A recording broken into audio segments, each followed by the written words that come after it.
Алаш қозғалысы туралы бәріміз білеміз. Бірақ олардың нақты немен айналысқанын және олардың қазақ халқына жасаған жақсылықтарын бәрі біле бермейді. Бүгін біз сіздерге осы туралы қысқа да нұсқа айтамыз. Бүгінгі тақырыбымыз Алаш қозғалысы мен баспасөзінің бірі Қазақ газеті деп аталады. Алаш партиясы 1917 жылы құрылды. Бірақ қалай және не үшін екенін түсіну үшін тағы жарты ғасыр артқа шегінейік. 19 ғасырдың екінші жартысы Ресей империясы. Патша, ұлы патша, менің сізге екі жаңалығым бар. Біріншісі жақсы, екіншісі жаман. Жаманынан баста. Крепостық құқығын жойып, шаруаларға еркіндік бергеніңіз есіңізде ме?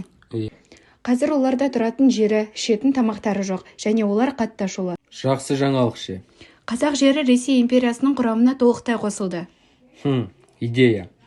Біраз шаруаларды қазақ жеріне жібере аламыз. Оларға жер, біраз ақша береміз, және оларды салықтан босатамыз. Қалай ойлайсың, ақылдымын ба? Ал қазақтар ше?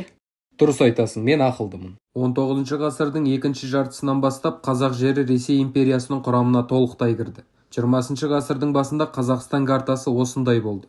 Губернаторлардың Ресей империясы тағайындаған орталығы Ташкент болған, Түркістан губерниясы орталығы Омбыда бар. Дала губернаторлығы. Ал батыста Астрахан губерниясына бағынатын Ішкі Орда және Каспий облысына бағынатын Маңғыстау облысы болған.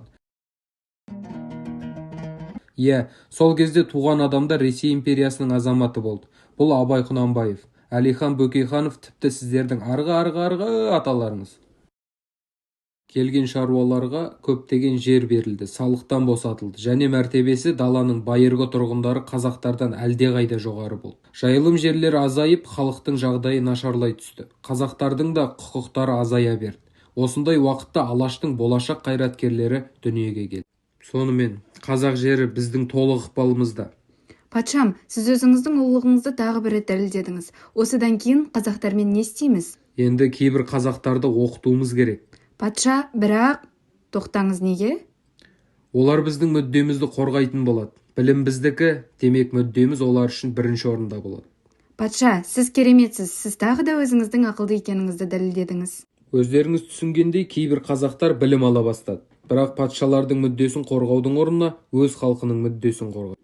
Ой, сәл қателескен сияқтымын. Жарайды, олар бәрібір де өз партиясын құра алмайды. Автономиясын жариялай алмайды және ел рухын көтере алмайды. Бірақ олар бұны істей алды. Әрі қарай қарасаңыз. 1905 жылы Ресей империясында революция болды. Ол былай болған. 1905 жылы діни қызметкер бірнеше жұмысшылармен бірге бейбіт шеруге шыққан. Өйткені жұмысшылар өте кедей өмір сүрген. Бірақ бейбіт митинг өте қатал басылды. Және осыған байланысты үлкен революция өтті.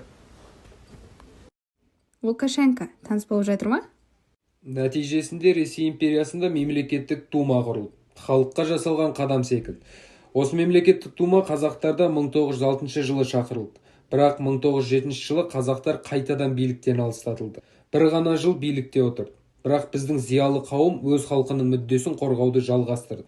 Ол әрекеттері үшін сотталып та отыр. Билікте қазақтар да болу керек. Қамауға алыңдар. Оян қазақ, білімге ұмтыл. Қамауға алыңдар. Шаруалардың қазақ жеріне қоныс аударуын тоқтату қажет. Өйткені қазақтың жағдайы мүшкіл. Не айтты? Қамауға алыңдар. Сіздер түсінгендеріңіздей, қазақ зиялылары осылай дүниеге келді. Олар жай ғана патриоттар емес, олар білімді патриоттар. Әлихан Бөкейханов жай саясаткер ғана емес, сонымен бірге этнограф, мұғалім, журналист. Санкт-Петербург орман шаруашылығы институтының экономика факультетін бітірген. Ахмет Байтұрсынұлы, мұғалім, лингвист, ақын, аудармашы. Халел Досмұхамедов, жоғары билікті дәрігер. Халел Ғаббасов, физик және математик. Жанша Досмұхамедов, заңгер, тіпті прокурордың орынбасары болып жұмыс істеді. Әлімхан Ермеков, қазақтың тұңғыш математик профессоры. Мұхамеджан Тынышбаев, қазақтың тұңғыш инженері және тарихшы. Тізімді жалғастыратын болсақ, бұл деректі фильм 2-3 сағатқа созылады. Сондықтан әрі қарай негізгі бөлім қазақ газеті жайлы. Біздің көптеген зиялыларымыз түрмеге жіберіліп, содан кейін елден қуылған. Мысалға, Бөкейханов Самараға, содан кейін Орынборға аударылды. Байтұрсынов пен Міржақып Дулатұлы Орынборға жіберіліп, онда тек ғылыми жұмыс істеуге рұқсат етілген.